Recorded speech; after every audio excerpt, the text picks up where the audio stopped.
ಎಲ್ಲರಿಗೂ ನಮಸ್ಕಾರ. Welcome back to our YouTube channel. ಇವತ್ತಿನ ರೆಸಿಪಿ ಬಂದ್ಬಿಟ್ಟು ಮಿರ್ಚಿ. ಇದನ್ನು ಒಂದೊಂದು ಊರಲ್ಲಿ ಒಂದೊಂದು ಹೆಸರಿಂದ ಕರೀತಾರೆ. ನಿಮ್ಮೂರಲ್ಲಿ ಏನಂತ ಕರಿತೀರಾ ಅಂತ ಕಮೆಂಟ್ ಮಾಡಿ. ಮೊದಲು ಇದಕ್ಕೆ ಬೇಕಾಗಿರೋದು ಮೆಣಸಿನ್ಕಾಯಿ. ಅದನ್ನು ನಾನು ಇಲ್ಲಿ ಎಲ್ಲ ಮೆಣಸಿನ್ಕಾಯಿನ ಓಪನ್ ಮಾಡ್ಕೊಂಬಿಟ್ಟು ಅದರೊಳಗಡೆ ಇರೋ ಬೀಜನೆಲ್ಲ ಮೊದಲು ಸಪ್ರೇಟ್ ಮಾಡ್ತಾಯಿದ್ದೀನಿ. ಹೀಗೆ ಒಂದೊಂದೇ ಮೆಣಸಿನ್ಕಾಯಿನ ತೆಗೆದ್ಬಿಟ್ಟು ಅದರೊಳಗಡೆ ಇರೋ ಬೀಜನೆಲ್ಲ ತೆಕ್ಕೊಂಡು ಇಟ್ಕೋಬೇಕು ಮೊದಲು. ಯಾಕಂದರೆ ನಾವು ಅದರೊಳಗಡೆ ಸ್ಟಫಿಂಗ್ನ ಆ್ಯಡ್ ಮಾಡಬೇಕು. ನಮಗಿಲ್ಲಿ ಸ್ಟಫಿಂಗಿಗೆ ನಾನು ಮೊದಲು ಸ್ವಲ್ಪ ಹುರ್ಗಡ್ಲೆ ತಗೊಂಡಿದ್ದೀನಿ, ಜೊತೆಗೆ 1 ಸ್ಪೂನಷ್ಟು ಜೀರಿಗೆ. ನಾವಿಲ್ಲಿ ಹುರ್ಗಡ್ಲೆ ಬದಲು ಕಡಲೆ ಹಿಟ್ಟನ್ನ ಸಹ ಬಳಸ್ಬೋದು, ಬಟ್ ನಾನು ಸ್ವಲ್ಪ ರುಚಿ ಚೆನ್ನಾಗಿ ಬರುತ್ತೆ ಅಂತ ಹುರ್ಗಡ್ಲೆನ ಬಳಸ್ತಾಯಿದ್ದೀನಿ. ನೆಕ್ಸ್ಟು ಸ್ವಲ್ಪ ರುಚಿಗೆ ತಕ್ಕಷ್ಟು ಉಪ್ಪು. ಇದು ಮೂರನ್ನು ಆ್ಯಡ್ ಮಾಡಿಬಿಟ್ಟು ಗ್ರೈಂಡ್ ಮಾಡ್ಕೋಬೇಕು.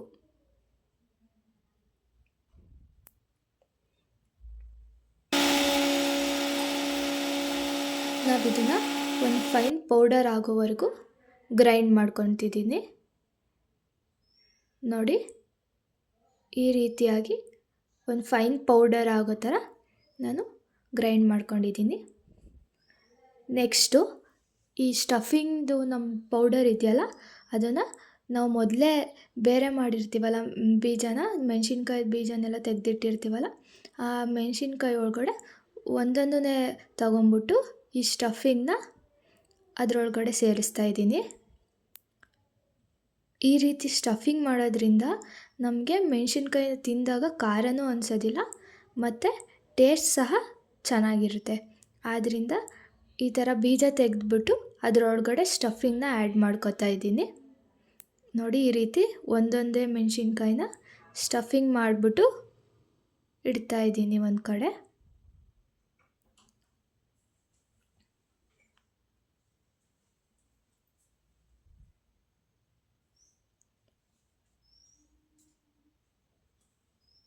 ಈ ರೀತಿ ಎಲ್ಲ ಮೆಣಸಿನ್ಕಾಯಿನೂ ಸ್ಟಫಿಂಗ್ ಮಾಡಿ ಎತ್ತಿಟ್ಕೊಂಡ್ಮೇಲೆ ನಮಗೆ ಈಗ ಮೆಣಸಿನ್ಕಾಯಿ ಹಾಕೋದಕ್ಕೆ, ಹಿಟ್ಟು ಕಲಸೋದಕ್ಕೆ ಏನೇನು ಇಂಗ್ರೀಡಿಯೆಂಟ್ಸ್ ಬೇಕು ಅಂತ ನೋಡೋದ ಬನ್ನಿ.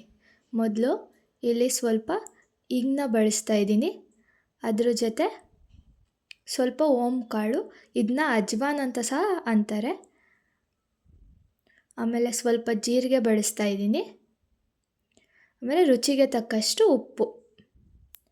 ಮೊದಲೇ ನಾವು ಸ್ಟಫಿಂಗ್ ಮಾಡ್ಕೊಂಡಿಟ್ಟಿದ್ವಲ್ಲ ಮೆಣಸಿನ್ಕಾಯಿನ, ಅದನ್ನು ಇಟ್ಕೊಂಡಿದ್ದೀನಿ. ನೆಕ್ಸ್ಟು ಮೇನಾಗಿ ಕಡಲೆ ಹಿಟ್ಟು, ಸ್ವಲ್ಪ ಸೋಡಾ ಸಹ ಸೇರಿಸ್ತಾ ಇದ್ದೀನಿ. ನೆಕ್ಸ್ಟು ಕಡಲೆ ಹಿಟ್ಟಿನ ಜೊತೆ ಒಂದು ಸ್ವಲ್ಪ ಅಕ್ಕಿ ಹಿಟ್ಟನ್ನ ನಾನು ಸೇರಿಸ್ತಾ ಇದ್ದೀನಿ, ಅದರಿಂದ ಮೆಣಸಿನ್ಕಾಯಿ ಕ್ರಿಸ್ಪಿಯಾಗಿ ಬರುತ್ತೆ ಅಂತ. ನೆಕ್ಸ್ಟು ನಾವು ಇವಾಗ ಇಟ್ಕೊಂಡಿರೋ ಇಂಗ್ರೀಡಿಯೆಂಟ್ಸ್ನೆಲ್ಲ ಒಂದೊಂದನ್ನು ಈ ಹಿಟ್ಟಿಗೆ ಆ್ಯಡ್ ಮಾಡ್ತಾ ಬರೋದ. ಮೊದಲು ಸ್ವಲ್ಪ ಜೀರಿಗೆನ ಸ್ಮ್ಯಾಶ್ ಮಾಡಿಬಿಟ್ಟು ಆ ಹಿಟ್ಟು ಒಳಗಡೆ ಹಾಕ್ತಾಯಿದ್ದೀನಿ. ನೆಕ್ಸ್ಟು ಅಜ್ವಾನ್ ಅಂದರೆ ಓಮ್ ಕಾಳನ್ನ ಸಹ ಸ್ಮ್ಯಾಶ್ ಮಾಡಿಬಿಟ್ಟು ಹಿಟ್ಟಿಗೆ ಸೇರಿಸ್ತಾ ಇದ್ದೀನಿ.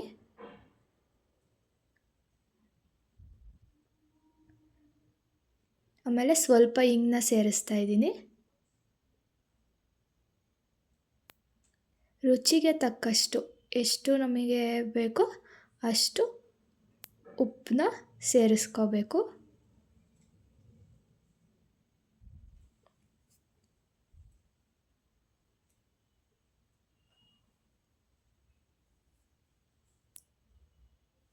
ಇದಾದಮೇಲೆ ಸ್ವಲ್ಪ ಸೋಡಾ ಬಳಸ್ತಾ ಇದ್ದೀನಿ. 1-2 ಪಿಂಚಷ್ಟು ಸೋಡಾನ ಇಲ್ಲೇ ಆ್ಯಡ್ ಮಾಡ್ಕೋಬೇಕು. ಅದರಿಂದ ಮೆಣಸಿನ್ಕಾಯಿ ಚೆನ್ನಾಗಿ ಉಬ್ಬುತ್ತೆ, ಅದಕ್ಕೆ ಸ್ವಲ್ಪ ಸೋಡಾನ ಬಳಸಬೇಕು. ನೆಕ್ಸ್ಟು ನಾವಿಲ್ಲಿ ಸ್ವಲ್ಪ ಖಾರದ ಪುಡಿ ಹಾಕ್ತಿದ್ದೀನಿ, ಯಾಕಂದರೆ ಮೆಣಸಿನ್ಕಾಯಿ ಆಲ್ರೆಡಿ ಖಾರ ಇರೋದ್ರಿಂದ ಖಾರದ ಪುಡಿ ಅವಶ್ಯಕತೆ ಇಲ್ಲ. ಬಟ್ ಮೆಣಸಿನ್ಕಾಯಿ ಖಾರ ಇರಲಿಲ್ಲ ಅಂದರೆ ಖಾರದ ಪುಡಿನ ಸ್ವಲ್ಪ ಜಾಸ್ತಿ ಆ್ಯಡ್ ಮಾಡ್ಕೊಳ್ಳಿ. ನೆಕ್ಸ್ಟು ಇದನ್ನ ಫಸ್ಟು ಒಂದು ಡ್ರೈ ಮಿಕ್ಸ್ ಕೊಡ್ತಾಯಿದ್ದೀನಿ. ಅದಾದಮೇಲೆ ಸ್ವಲ್ಪನೇ ನೀರನ್ನ ಸೇರಿಸ್ತಾ ಹಿಟ್ಟನ್ನ ಕಲಿಸ್ಕೊತಿದ್ದೀನಿ.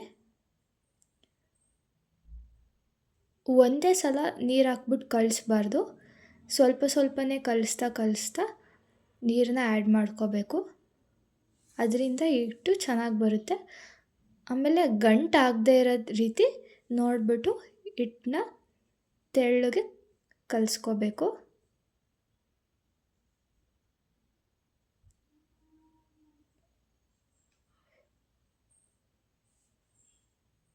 ನೋಡ್ಕೊಂಡ್ಬಿಟ್ಟು ನಿಮಗೆ ನೀರು ಇನ್ನೂ ಬೇಕಂದರೆ ಇನ್ನೊಂದು ಸ್ವಲ್ಪ ಆ್ಯಡ್ ಮಾಡಿಕೊಂಡು ಹಿಟ್ಟನ್ನ ಕಲಿಸ್ಕೋಬೇಕು.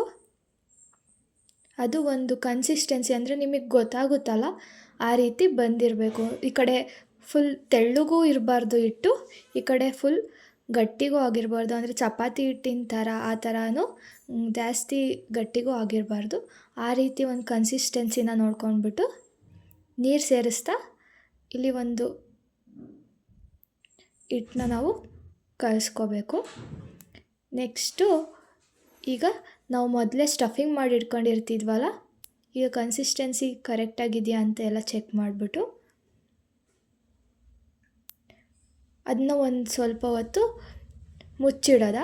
ಅಷ್ಟರಲ್ಲಿ ನಾವು ಎಣ್ಣೆನ ಕಾಯೋದಕ್ಕೆ ಒಂದು ಬಾಣಲಿಗೆ ಎಣ್ಣೆ ಹಾಕೊಂಬಿಟ್ಟು ಇಡೋದ.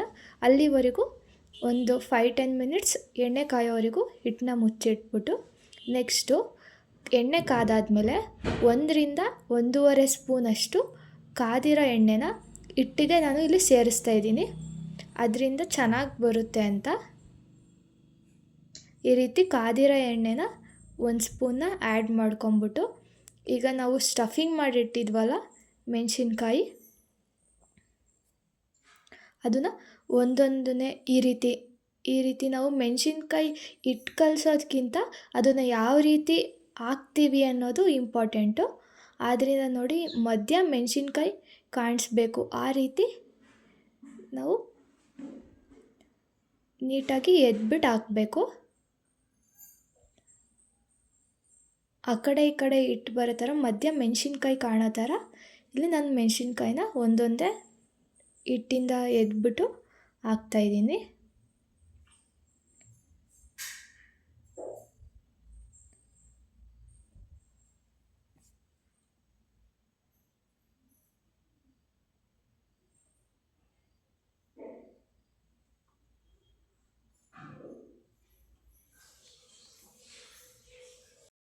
ಈ ರೀತಿ ಎಲ್ಲ ಮೆಣಸಿನ್ಕಾಯಿನ ಹಾಕ್ಕೊಂಡಾದ್ಮೇಲೆ ಅದು ಒಂದು ಸ್ವಲ್ಪ ಫ್ರೈ ಆಗೋಕ್ಕೆ ಬಿಡಬೇಕು.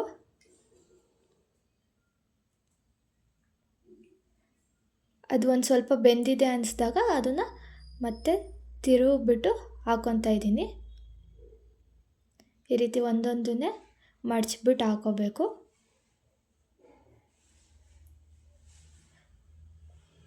ಗೋಲ್ಡನ್ ಕಲರ್ ಬರೋವರೆಗೂ ನಾನಿಲ್ಲಿ ಫ್ರೈ ಮಾಡ್ಕೊತಾ ಇದ್ದೀನಿ.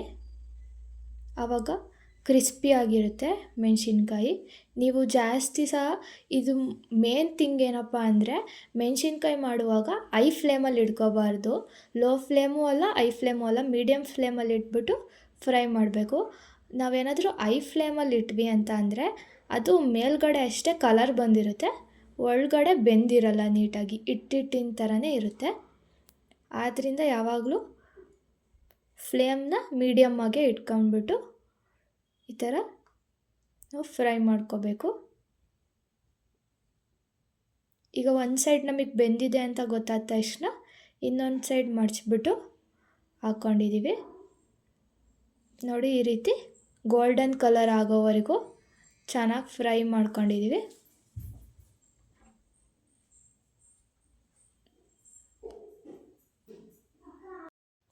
ಈ ರೀತಿ ಎಲ್ಲನೂ ಗೋಲ್ಡನ್ ಕಲರ್ ಆಗೋವರೆಗೂ ಚೆನ್ನಾಗಿ ನಾವು ಅದನ್ನು ಫ್ರೈ ಮಾಡ್ಕೋಬೇಕು. ಅದಾದಮೇಲೆ ಮತ್ತೆ ಇನ್ನು ಈ ರೀತಿ ರೋಸ್ಟ್ ಆದಮೇಲೆ ಎಲ್ಲ ಮೆಣಸಿನ್ಕಾಯಿನೂ ತೆಗೆದ್ಬಿಟ್ಟು ಒಂದು ಸೈಡ್ ಸ್ಟೋರ್ ಮಾಡ್ತಾಯಿದ್ದೀನಿ. ನೋಡಿ ನಿಮಗೆ ಕಲರ್ ಗೊತ್ತಾಗುತ್ತೆ, ಈ ರೀತಿ ಗೋಲ್ಡ್ ಕಲರ್ ಆಗಿರಬೇಕು, ಆವಾಗ ಚೆನ್ನಾಗಿ ಬೆಂದಿರುತ್ತೆ.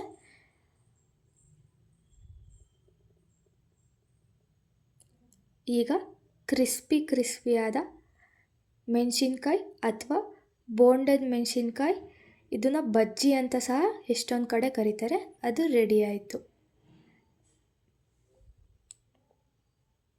Thanks for watching.